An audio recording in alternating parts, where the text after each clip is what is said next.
President Trump's retribution campaign reached a new and ominous level late yesterday. The first criminal indictment of a man Trump considers a political enemy.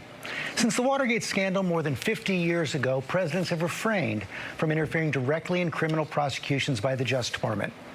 The facts surrounding the indictment of former FBI Director James Comey show that those norms have been shattered. ABC News anchor George Stephanopoulos melting down over the James Comey indictment. Let's bring in political commentators James Klug and Priya Patel. Thank you both for coming on. James, to you first. The news anchor George Stephanopoulos literally coming unglued at the indictment over James Comey. I mean, come on. How about just a little more cool? Yeah, you know what? It's almost like they're not even watching what's been happening, like over the last 4 years, right? We had indictment after indictment. We're talking lawfare. We're talking about district attorneys that ran on getting Donald Trump. This was all happening under Biden's administration, and big surprise, all of a sudden, they have no clue that this stuff ever even happened. Yeah, no clue at all, and that's the key word here. President Trump says the Dallas ICE shooter was far left, and CNN said there is zero evidence of that. Watch this rational, reasonable response. The radical left is causing this problem, not the right, the radical left. And it's going to get worse, and ultimately it's going to go back on them. I mean, bad things happen when they play these games. And I'll give you a little clue. The right is a lot tougher than the left. But the right's not doing this. They're not doing it, and they better not get them energized, because it won't be good for the left. Yeah.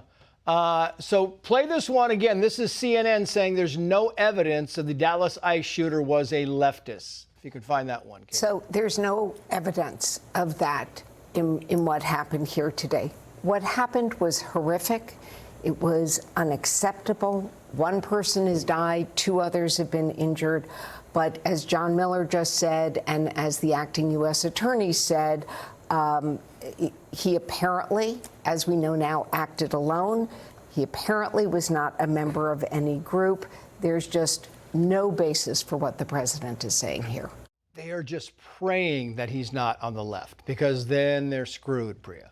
Well, that's exactly right. And I just am really tired of seeing this over and over again, this willful ignorance from the left. They're just going to deny that there's any sort of evidence that somebody on their side is going to be implicated in a crime like this. I mean, how many examples of anti-ICE propaganda do we have to see coming from this guy? Right. Like, right. I don't understand. Right. The evidence could not be more overwhelming, and the police lay it out, and they're like, oh, I don't see anything. I want to put this post up. This is from the actor-comedian Tim Allen. He says the following here. When Erika Kirk spoke the words on the man who killed her husband, that man, that young man, I forgive him, that moment deeply affected me. I have struggled for over 60 years to forgive the man who killed my dad. I will say those words now as I type. I forgive the man who killed my father. Peace be with you all. I mean, James, it was a big deal because anybody who knows Tim Allen and realizes that it was impactful on his life, and he carried this for a long time. So you can see, I mean, Erika Kirk is kind of moving the needle in a lot of places.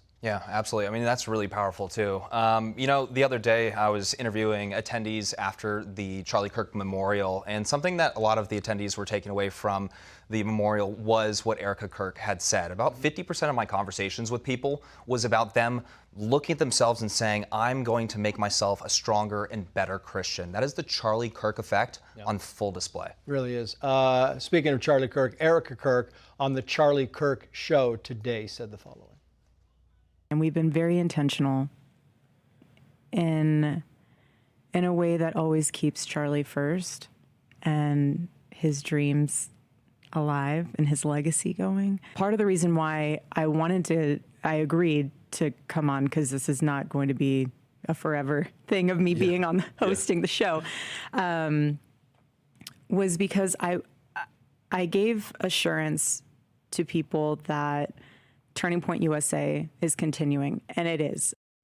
She's not going to be on every day, but she wants to make it a point that it's continuing. And people like you, Priya, you're the ones that are picking up this baton, and you are carrying it to the next level. Absolutely. It's going to be on all of us in the conservative movement to help Erika continue Charlie's mission, and everybody at Turning Point. I just can't explain how much admiration I have for everybody over there. Yeah, I mean, it really is amazing. And that's the whole thing is, do you feel like there's a kind of a groundswell from people your age saying, you know what, we're going forward? Yeah, absolutely. We've seen such a mass movement of young people wanting to get involved and really doubling down on their beliefs. And I mean, we've seen that in the influx of inquiries at Turning Point. I mean, I think we're over 120,000 inquiries for new chapters.